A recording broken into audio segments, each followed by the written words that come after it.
Hello, everybody, and welcome back to your lecture series on health economics. This is lecture 8 on, which is again on adverse selection, but now we are going to move past the Akerlof market for lemons onto the Rothschild-Stiglitz model of adverse selection, right? So as you may recall last time, we went over the Akerlof model for lemons, and I mentioned there were a few problems with applying it to the context of health insurance, right? In particular, what happens if people are risk averse, right? And so we talked about the market for lemons, but what we did not talk about so much is, right, how do we merge the market for lemons with what we saw in lecture 6, which was, people are risk averse, things like that.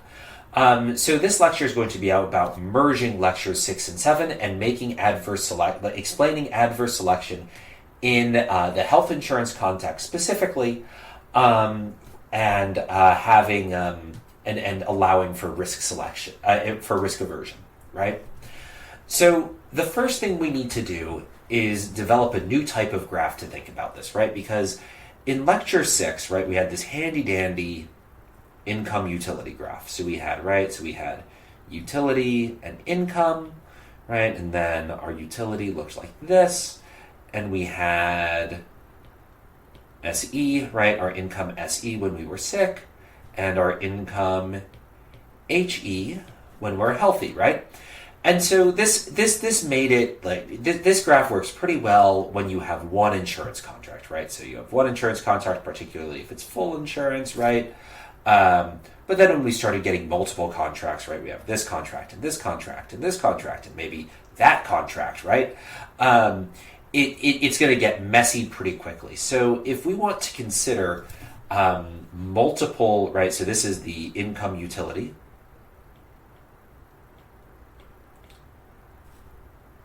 Income utility space. Right, so this is a graph of the income utility space where it's graphing income against utility, right? We need to come up, if we want to think about comparing multiple contracts at the same time, we need a better way to visualize it, right? The income utility space, right, the income utility graph was useful when we were only considering one or two. I mean, at one point we even considered 3 contracts, but here we're going to be considering many contracts at the same time, and we want a less crowded graph, right?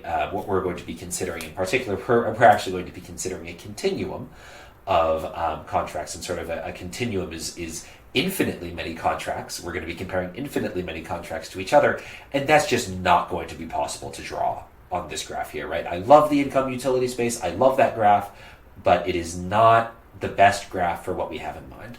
So instead of the income utility space, we're going to have this, which this is the IH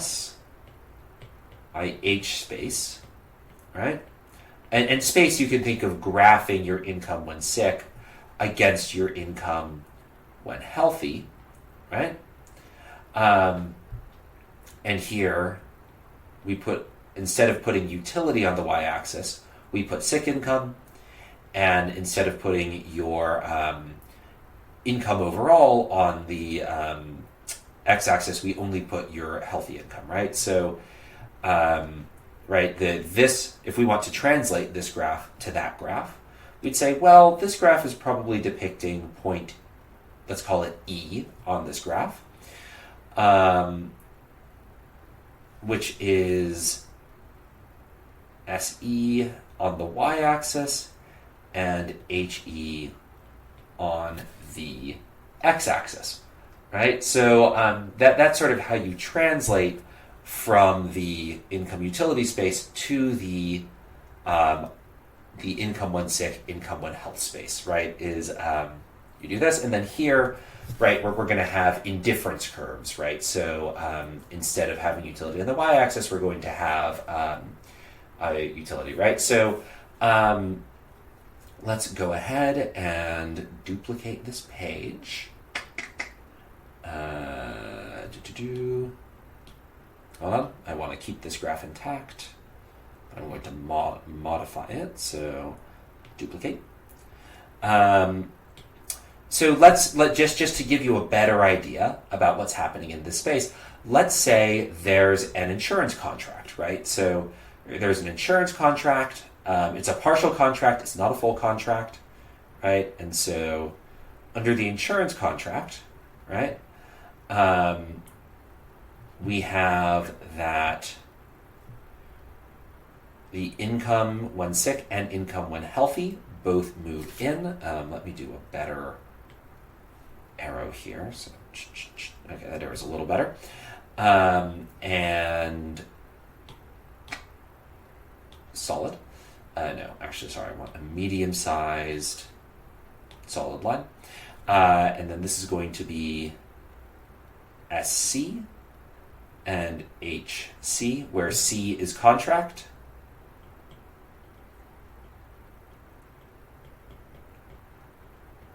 And this is going to be partial. This is not a full insurance contract, right? Because income is different still in the sick and steady states, and E is going to be no contract.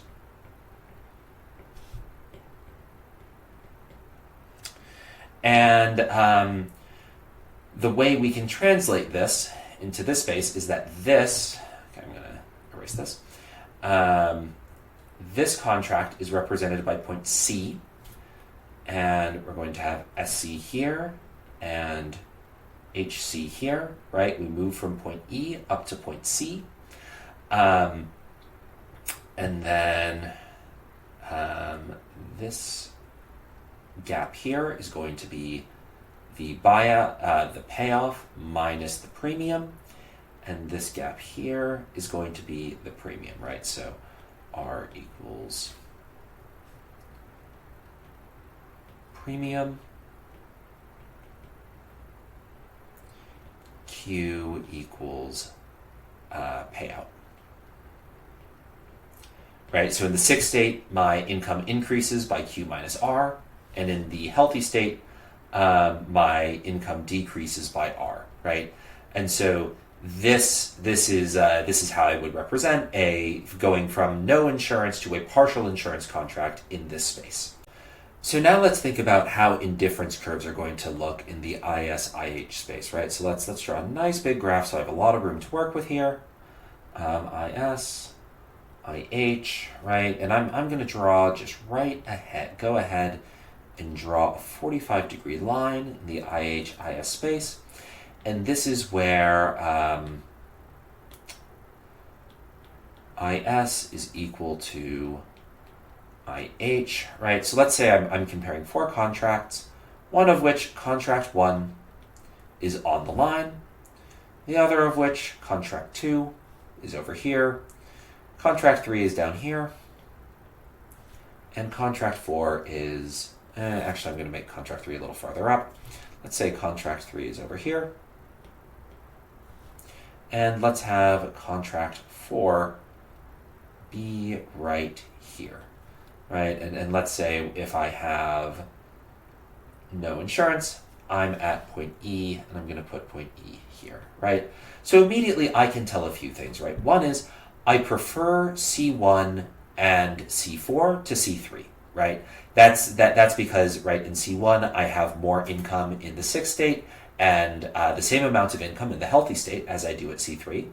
And at C4 I have more income in the healthy state and the same amount of income in the sick state as C3. Similarly, I prefer C2 to both C1 and C4, right? Because in comparing C2 to C1, I have more income in the healthy state in C2 compared to C1, and I have more income in the sick state in C2 compared to C4. So already I can tell some things, but I can already see, okay, it's going to be kind of hard to compare, for instance, C2 to E, right? That's difficult to compare because even though I have more income in the sick state when I'm at point C2 than when I'm at E, my income in the healthy state is higher at E than in C2, right? So I unless I know the shape of the indifference curves, I can't say anything about those, right? Any reasonable indifference curves is going to have C1 preferred to C3, and C2 preferred to C1, but comparing C2 and E is going to be more challenging. And in fact, E is not easy. I can't compare E to any of these contracts unless I know the individuals in difference curves. Similarly, question mark? I don't know how to compare C1 and C2, or C1 and C4, right? It's not clear which of those contracts I would prefer unless I know the indifference curves. So a few things about indifference curves, right? The first is that they are downward sloping, meaning they're gonna go like this, right? The indifference curves they're gonna look something like this, right? Like that. So why are they going to be downward sloping? That's because they represent a trade-off between my income and sickness and income and health in the insurance contract, right? An indifference curve that went like this would mean I'm indifferent between getting a high payout in both states and a low payout in both states, right? That doesn't make any sense, right?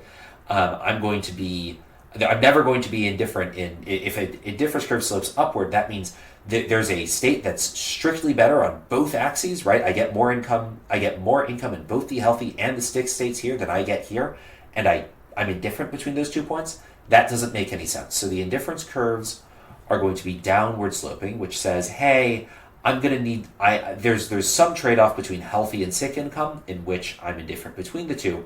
And then you can show this if you take a very advanced micro course or you take a PhD.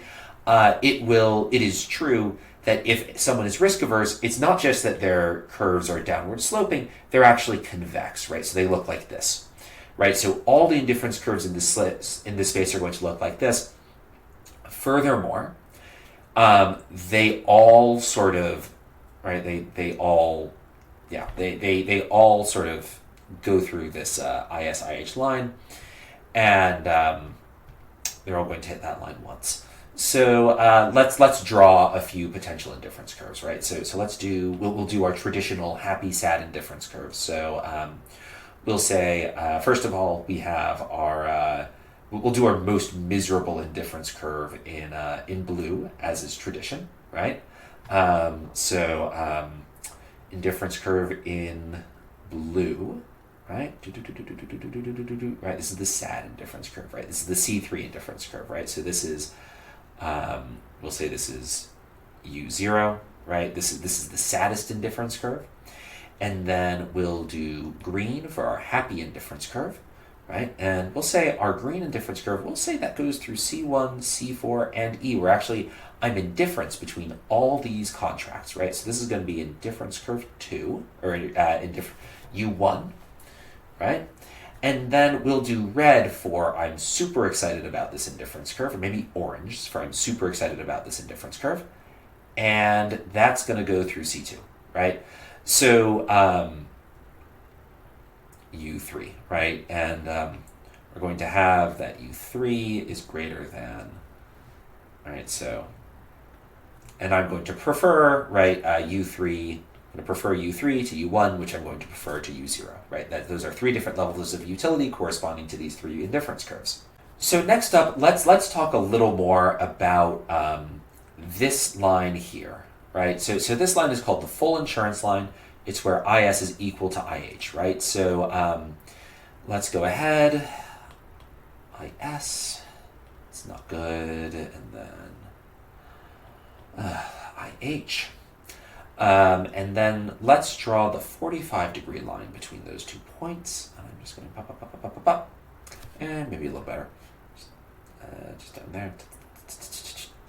All right, and this is the line where IS is equal to IH, and this is the full insurance line, right? This is the line on which my income, any contract on this line, right? So let's do 3 contracts on this line. Let's say C3, and we'll do E over here. C3, C2, and C1, right? These are going to be different points, right? So this is the full insurance line right here, right? Let me draw a better full insurance line. So any contract, any contract that has full insurance, right, that has your income in the sick state being the same as your income on the healthy state has to be on this line. Now that said, like we went over in lecture 6, I may not always prefer a contract on this line, right? So for example, let's go back, let's use utility, right, where right, we use the same thing as before, SAD, right? What's my lowest indifference curve here? We'll say this is U0, right? That's the saddest, right? And then green for I'm pretty happy with this, right? So this is the curve that I'm indifferent. Let me do that a little better. So, right, so this will be just a little better. So, right, and this will be U1. And then my happiest indifference curve will be orange, and that's going to go through C1, right? So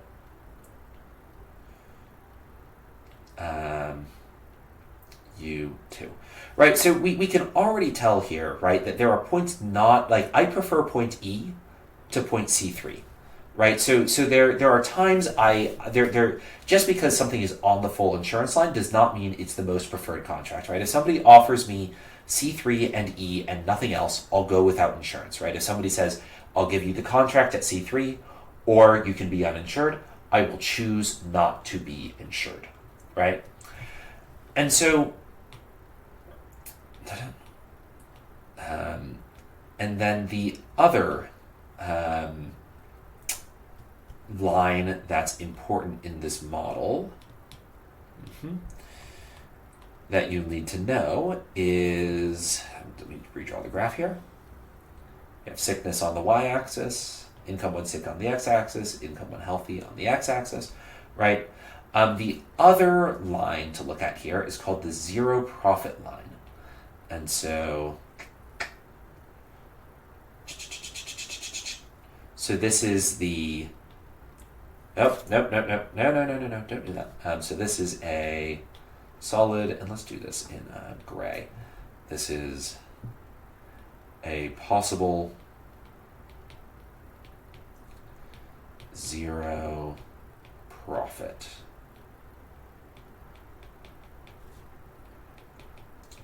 Right? And so, right, these are contracts for which a the expected profit of a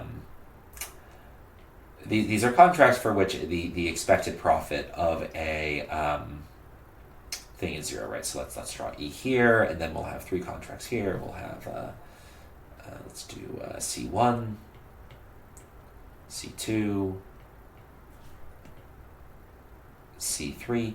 Note that E is, for any zero profit line, E is going to be on that contract, right? So if nobody sells me insurance, they're not making any money. So any zero profit line goes through E, no matter what. Now, the exact slope of the zero profit line is going to be determined by the probability that someone gets sick, right? So what is the zero profit line, right? How do I solve for it, right? Well, the zero profit line is when the insurance company makes nothing. And note, on this line, if this is the zero profit line, this is the line along which the insurance company makes no money. They will only offer profit. They will only offer contracts in this space down here, right? Above this line, the insurance company is losing money. So how do I calculate the slope of the zero profit line? Well, right, so remember, if the insurer gains, so the insurer gains HE minus HC if insured stays healthy and insurer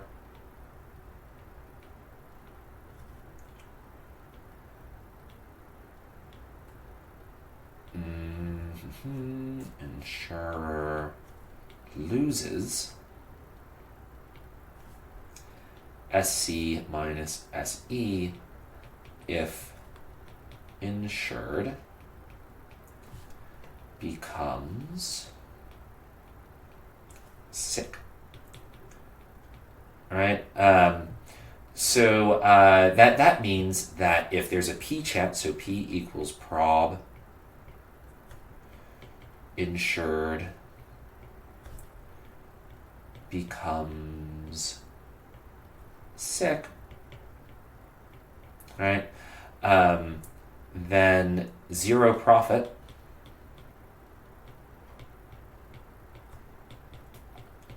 when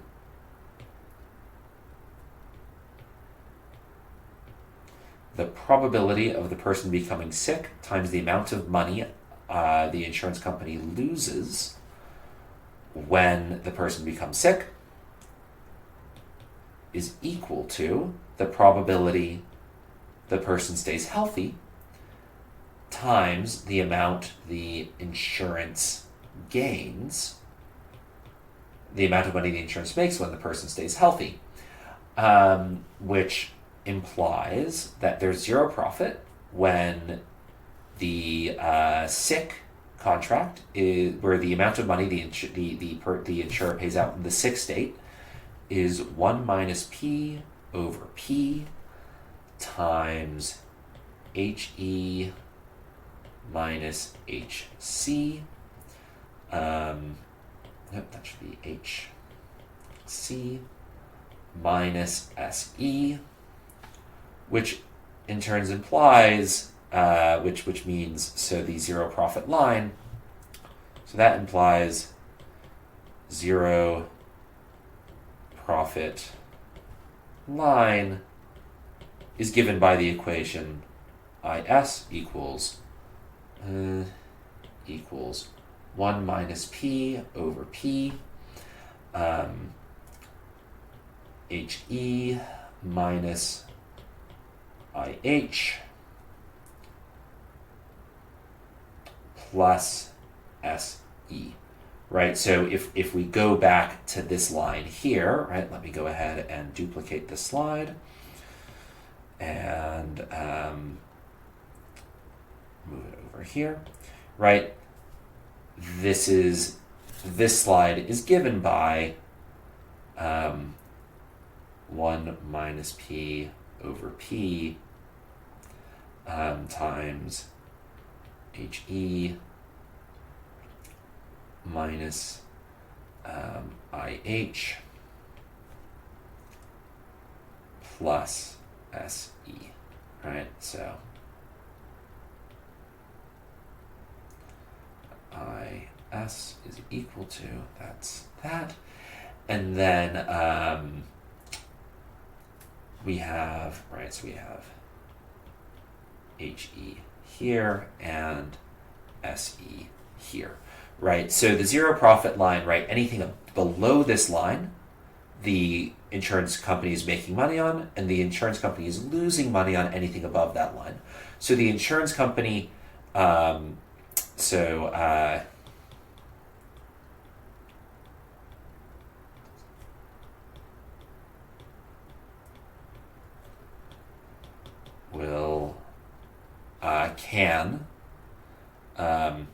the insurance company is willing to offer these contracts, including those on the line, right? So the insurance company is willing to offer these contracts, but it is not willing, not these, right? Not these, right? So, and that's just going to be distracting. So the insurance company is willing to offer contracts below the line, but not those above the line, right? And that's because they're losing money on contracts that are above the line.